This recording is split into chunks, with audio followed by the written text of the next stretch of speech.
Ampak narava sovraži vakuum.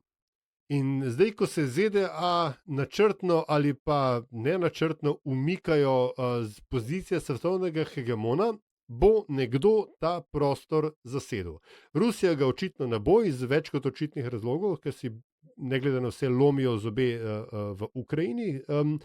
A bo ta prostor zasedla Evropska unija, a ga bo zasedla Kitajska, oziroma a je to odvisno od tega, kakšen odnos bosta imeli te dve.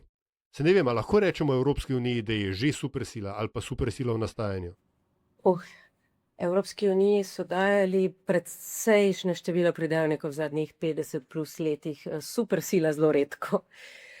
Jaz mislim, da smo v času, kjer je sam pojem supersila mogoče manj relevanten trenutno in ga bo treba na novo opredeliti in mogoče ne bomo imeli, verjetno ne bomo imeli neke globalne velesile, bomo pa rabili še kakšno desetletje, dve, da bomo na novo postavili temelje, bom rekla, globalne ureditve.